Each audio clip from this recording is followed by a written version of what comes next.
नमस्कार दोस्तों, चलिए जानते हैं उत्तर प्रदेश की हर जिला हर क्षेत्र की फटाफट 50 बड़ी खबरों को सिर्फ 10 मिनटों में। लेकिन उससे पहले आप वीडियो कहां से देख रहे हैं कमेंट में जरूर बताएं। योगी आदित्यनाथ सरकार उत्तर प्रदेश के प्राइमरी स्कूलों को सौर ऊर्जा से रोशन करने की तैयारी में है। सूर्य घर योजना के तहत स्कूलों में सोलर पैनल लगाए जाएंगे, जिससे बिजली की निर्भरता कम होगी और ऊर्जा की बचत होगी। इस पहल से ग्रामीण क्षेत्रों के स्कूलों में पढ़ाई का माहौल बेहतर होगा और सतत विकास को भी बढ़ावा मिलेगा।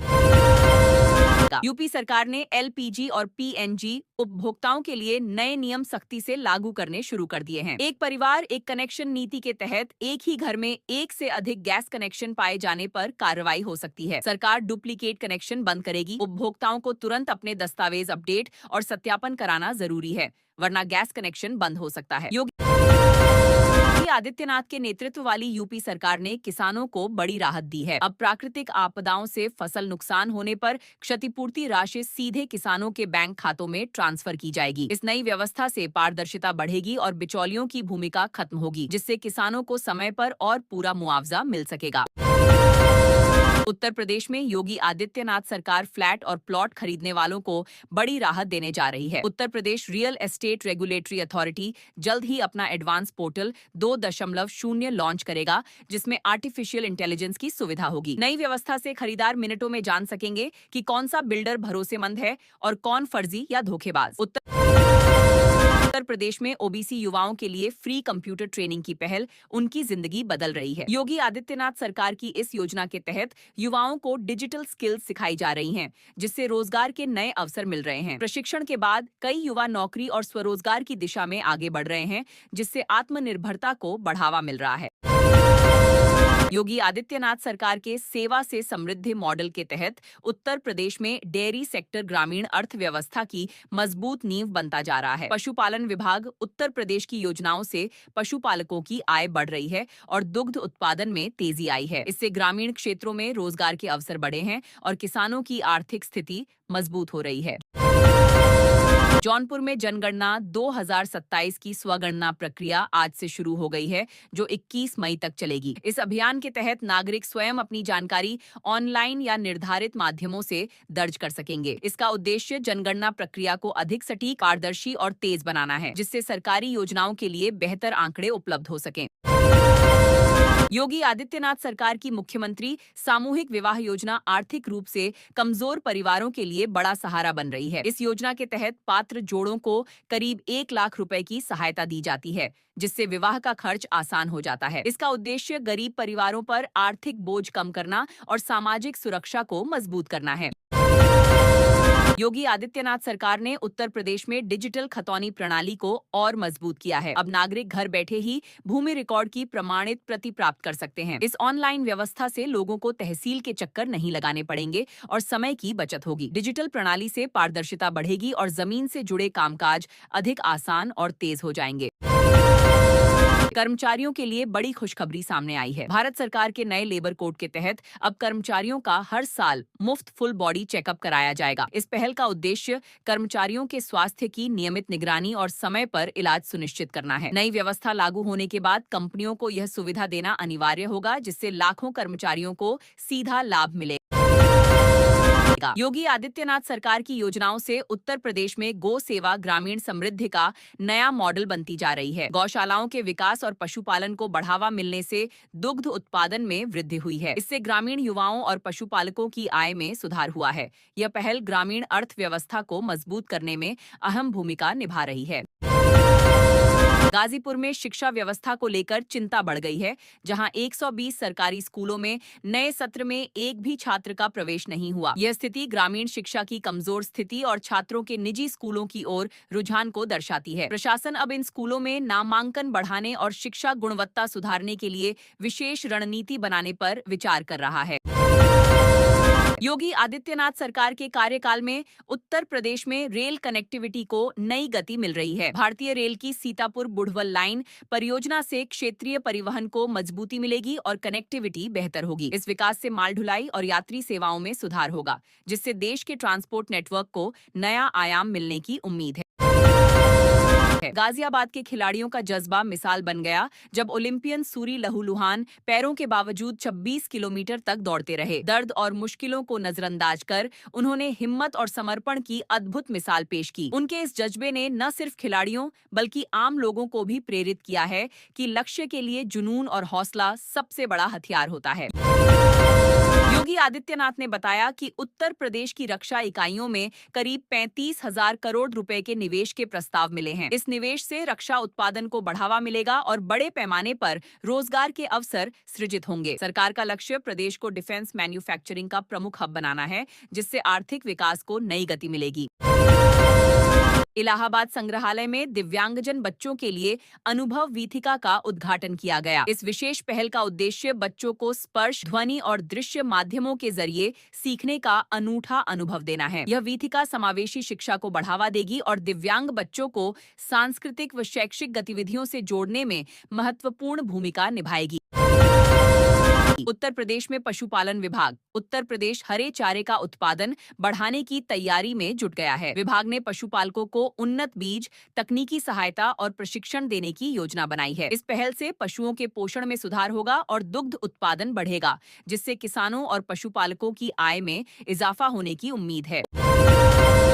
उत्तर प्रदेश में फूड बिजनेस को बढ़ावा देने के लिए योगी आदित्यनाथ सरकार ने बड़ी पहल की है। नई योजना के तहत उद्यमियों को 20 लाख रुपए तक की सब्सिडी दी जा रही है। इससे छोटे और मध्यम व्यवसायों को मजबूती मिलेगी, रोजगार के अवसर बढ़ेंगे और खाद्य प्रसंस्करण क्षेत्र को नई रफ्तार मिलने की उम्मीद है। हाथरस में AGI ग्रीन पैक का 1000 करोड़ रुपए का बड़ा निवेश आने जा रहा है। यहां एशिया का अत्याधुनिक एल्यूमिनियम कैन प्लांट स्थापित किया जाएगा। इस प्रोजेक्ट से क्षेत्र में औद्योगिक विकास को गति मिलेगी और बड़ी संख्या में रोजगार के अवसर सृजित होंगे। सरकार का मानना है कि इससे स्थानीय अर्थव्यवस्था को भी मजबूत आधार मिलेगा। उत्तर प्रदेश में योगी आदित्यनाथ सरकार ने गौशालाओं को आत्मनिर्भर बनाने के लिए नया मिशन शुरू किया है। इसके तहत गौशालाओं को उत्पादन केंद्र के रूप में विकसित किया जाएगा, जहां जैविक खेती, वर्मी कंपोस्ट और बायोगैस उत्पादन को बढ़ावा दिया जाएगा। इस मेगा प्लान से न सिर्फ पशुपालन को मजबूती मिलेगी, बल्कि किसानों की आय बढ़ाने और ग्रामीण अर्थव्यवस्था को सशक्त बनाने में भी मदद मिलेगी।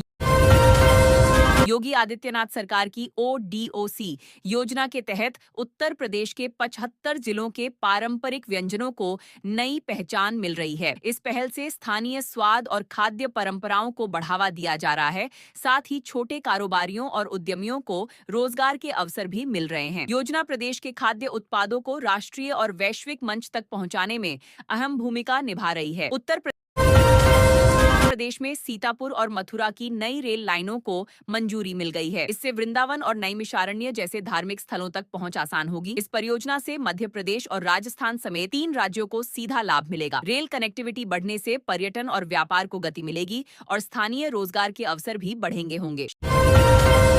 शामली में युवाओं के लिए एग्री जंक्शन योजना के तहत बड़ा अवसर सामने आया है। इस योजना से ग्रामीण युवाओं को कृषि व्यवसाय और रोजगार के नए रास्ते मिलेंगे। योगी आदित्यनाथ सरकार की इस पहल का उद्देश्य किसानों को बेहतर सेवाएं उपलब्ध कराना और युवाओं को आत्मनिर्भर बनाना है, जिससे कृषि आधारित अर्थव्यवस्था को मजबूती मिलेगी। योगी आदित्यनाथ ने बताया कि यूपी के डिफेंस कॉरिडोर में 35,000 करोड़ रुपए से अधिक निवेश के प्रस्ताव मिले हैं। लखनऊ में अत्याधुनिक गोला बारूद फैक्ट्री स्थापित की जाएगी। इस पहल से मिलिट्री प्रोडक्शन को बढ़ावा मिलेगा, साथ ही रोजगार के नए अवसर सृजित होंगे और उत्तर प्रदेश को डिफेंस मैन्युफैक्चरिंग हब बनाने की दिशा में बड़ा कदम माना जा रहा है। योगी आदित्यनाथ सरकार की कंप्यूटर ट्रेनिंग योजना के तहत OBC युवाओं को मुफ्त O लेवल और CCC कोर्स की सुविधा दी जा रही है। इस पहल से युवाओं को डिजिटल कौशल, सरकारी नौकरी और निजी क्षेत्र में रोजगार के बेहतर अवसर मिल रहे हैं। प्रशिक्षण के जरिए युवा आत्मनिर्भर बनकर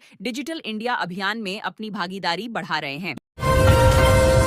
योगी आदित्यनाथ के नेतृत्व में उत्तर प्रदेश में अंत्योदय से औद्योगिक क्रांति तक का बदलाव देखने को मिल रहा है। राज्य में निवेश, रोजगार और औद्योगिक विकास को तेजी मिली है, जिससे अर्थव्यवस्था मजबूत हुई है। बुनियादी ढांचे, सुरक्षा और नीतिगत सुधारों के जरिए यूपी को उद्योग और निवेश के अनुकूल राज्य बनाने की दिशा में बड़े कदम उठाए गए हैं, जिससे प्रदेश की विकास गति तेज हुई है। उत्तर प्रदेश की कुष्ठ पेंशन योजना जरूरतमंदों के लिए बड़ा सहारा बन रही है। इस योजना के तहत पात्र लाभार्थियों को हर महीने 3,000 रुपए की पेंशन सीधे उनके बैंक खाते में ट्रांसफर की जाती है। इससे पारदर्शिता बनी रहती है और देरी या भ्रष्टाचार की गुंजाइश कम होती है, जिससे लाभार्थियों को समय पर आर्थिक सहायता मिल रही है। योगी आदित्यनाथ सरकार की मुख्यमंत्री सामूहिक विवाह योजना जरूरतमंद परिवारों के लिए बड़ा सहारा बन रही है। इस योजना के तहत अब तक करीब 76,000 बेटियों का विवाह संपन्न कराया जा चुका है। आर्थिक रूप से कमजोर परिवारों को सहायता देकर सरकार सामाजिक सुरक्षा और सम्मानजनक विवाह सुनिश्चित कर रही है, जिससे हजारों घरों में खुशियां लौट रही हैं। भारतीय युवाओं के लिए विदेश में रोजगार के नए अवसर खुल रहे हैं। रूस में करीब 5 लाख पदों पर सहमति बनने की खबर सामने आई है, जिससे बड़ी संख्या में युवाओं को नौकरी मिलने की संभावना है। यह पहल कुशल और अर्धकुशल श्रमिकों के लिए विदेश में रोजगार का रास्ता खोल सकती है। इससे भारत के श्रम बाजार और विदेशी रोजगार अवसरों में भी विस्तार होने की उम्मीद है। कारीगरों को आधुनिक तकनीकों का प्रशिक्षण देकर उनके उत्पादों की गुणवत्ता में सुधार किया जाएगा। यह बात एस सिद्दीकी ने कही। उन्होंने कहा कि पारंपरिक कारीगरी को नई तकनीक से जोड़कर उसे और अधिक प्रतिस्पर्धी बनाया जाएगा। इससे स्थानीय उत्पादों की मांग बढ़ेगी और कारीगरों की आय में सुधार होगा। साथ ही ग्रामीण और छोटे उद्योगों को भी नई मजबूती मिलेगी। नोएडा में एलिवेटेड रोड परियोजना ने तेजी पकड़ ली है, जिसका लगभग 50% काम पूरा हो चुका है। इस प्रोजेक्ट के पूरा होने पर शहर में यातायात जाम से राहत मिलेगी और आवागमन आसान होगा। यह इंफ्रास्ट्रक्चर विकास क्षेत्रीय कनेक्टिविटी को बेहतर बनाने और समय की बचत में महत्वपूर्ण भूमिका निभाएगा। योगी आदित्यनाथ के नेतृत्व में उत्तर प्रदेश तेजी से कंक्रीट से समृद्धता समावेशी विकास का उदाहरण बनता जा रहा है। राज्य में सड़क, आवास, बिजली और उद्योग जैसे क्षेत्रों में बड़े पैमाने पर काम हो रहा है। पहले जहां यूपी को समस्याओं का प्रतीक माना जाता था, अब वह विकास और समाधान के मॉडल के रूप में उभर रहा है, जिससे निवेश और रोजगार के अवसर भी बढ़ रहे हैं। उत्तर प्रदेश के स्कूलों में अब बिजली की समस्या नहीं रहेगी। योगी सरकार ने सभी प्राथमिक और माध्यमिक विद्यालयों को सोलर ऊर्जा से जोड़ने की बड़ी पहल शुरू की है। इस योजना से बच्चों की पढ़ाई निर्बाध होगी और डिजिटल शिक्षा को बढ़ावा मिलेगा। सरकार का लक्ष्य ग्रामीण क्षेत्रों में भी गुणवत्तापूर्ण शिक्षा और बेहतर सुविधाएं उपलब्ध कराना है, बताया। उत्तर प्रदेश में ओडीओपी योजना के तहत दुग्ध उत्पाद इकाइयों के लिए आवेदन प्रक्रिया शुरू हो गई है। इस योजना के अंतर्गत उद्यमियों को 20 लाख रुपए तक की सब्सिडी प्रदान की जाएगी। इससे डेयरी उद्योग को बढ़ावा मिलेगा और ग्रामीण क्षेत्रों में रोजगार के नए अवसर सृजित होंगे। सरकार का उद्देश्य आत्मनिर्भर अर्थव्यवस्था को मजबूत करना है। उत्तर प्रदेश में तेज आंधी और बारिश से लोगों को भीषण गर्मी से राहत मिली है। कई जिलों में गरज चमक के साथ हल्की से मध्यम वर्षा दर्ज की गई। मौसम विभाग ने अगले कुछ दिनों तक इसी तरह के मौसम के बने रहने की संभावना जताई है। इससे तापमान में गिरावट आएगी और गर्मी से राहत मिलती रहेगी। उत्तर प्रदेश के बिजली उपभोक्ताओं के लिए राहत भरी खबर है। अब स्मार्ट मीटर पोस्टपेड की तरह काम करेंगे, जिससे उपभोक्ताओं को पहले रिचार्ज कराने की जरूरत नहीं होगी। Uttar Pradesh power corporation limited के इस फैसले से बिल भुगतान आसान होगा और उपयोग के बाद भुगतान की सुविधा मिलेगी, जिससे उपभोक्ताओं को बड़ी राहत मिलने की उम्मीद है। उत्तर प्रदेश में 35 करोड़ पौधारोपण महाअभियान को लेकर बड़ा फैसला लिया गया है। कैबिनेट बैठक में मुफ्त पौधे उपलब्ध कराने का प्रस्ताव पास हुआ। इस पहल का उद्देश्य हरित आवरण बढ़ाना और पर्यावरण संरक्षण को बढ़ावा देना है। अभियान में आमजन की भागीदारी सुनिश्चित की जाएगी, जिससे राज्य में व्यापक स्तर पर वृक्षारोपण हो सके। वृद्धावस्था पेंशन के लिए आवेदन प्रक्रिया में अहम बदलाव किया गया है। जिलाधिकारी ने स्पष्ट किया कि अब आधार कार्ड अनिवार्य नहीं होगा। पात्र बुजुर्ग अन्य वैध दस्तावेजों के आधार पर भी आवेदन कर सकेंगे। इस फैसले से उन जरूरतमंदों को राहत मिलेगी जिनके पास आधार उपलब्ध नहीं है और वे अब आसानी से योजना का लाभ ले पाएंगे। उत्तर प्रदेश में सड़क हादसों पर नियंत्रण के लिए चलाए जा रहे विशेष चेकिंग अभियान में सिविल और ट्रैफिक पुलिस ने सख्ती दिखाई। दूसरे दिन देर रात तक 997 वाहनों का चालान किया गया, जबकि 30 वाहन सीज किए गए। नियमों का उल्लंघन करने वालों पर कार्रवाई जारी है, जिससे यातायात व्यवस्था सुधारने का प्रयास किया जा रहा है। उत्तर प्रदेश सरकार ने नई तबादला नीति को मंजूरी दे दी है, जिससे अधिकारियों कर्मचारियों के स्थानांतरण की प्रक्रिया अधिक पारदर्शी और व्यवस्थित होगी। साथ ही किसानों के लिए मुआवजे के नए रेट भी तय किए गए हैं, जिससे भूमि अधिग्रहण या नुकसान की स्थिति में उन्हें पहले से बेहतर आर्थिक सहायता मिल सकेगी। सरकार ने इसे प्रशासनिक सुधार और किसान हित में बड़ा कदम बताया है। उत्तर प्रदेश के मुख्यमंत्री योगी आदित्यनाथ से पीलीभीत के जिलाधिकारी ने मुलाकात की। इस दौरान पीलीभीत के विकास कार्यों, बुनियादी सुविधाओं और चल रही योजनाओं की प्रगति पर चर्चा हुई। मुख्यमंत्री ने परियोजनाओं को तेजी से पूरा करने और जनहित से जुड़े कार्यों को प्राथमिकता देने के निर्देश दिए।